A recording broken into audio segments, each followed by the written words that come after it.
So let's open up. Let's talk about on the men's side. Obviously, they had a strong showing at their opening events. Just let's talk a little bit about that. Who you would highlight from that event? The men had a really good showing at Cal PA in the dual meet that we did. Sam Foster in his first competition coming back from some medical issues he had early on in his college days at Wake Forest. So it was nice to see him come out and compete at a very high level.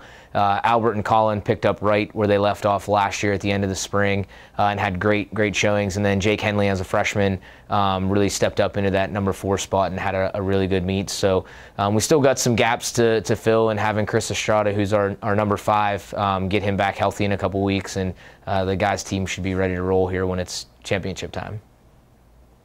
And then on the women's side, obviously you almost had the individual winner. She only lost by, I think it was like 2 seconds, 3 seconds. Talk a little bit about how they were as a team.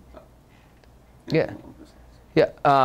Kelsey Chambers came back really strong this year. She was, the athlete of the year, freshman of the year in cross country last year, and she's, really, took the summer to get stronger and raced some pretty high level competition at Cal. They have 2 women that were all region athletes and one who qualified for the NCAA championships, and Kelsey, lost in a sprint to the finish by a couple seconds.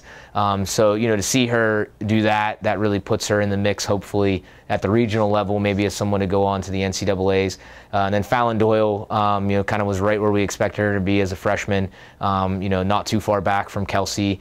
And the rest of the group really ran a strong race. And we're looking forward to seeing what Caitlin and Jenna and some of the other girls are going to do here at Notre Dame this week.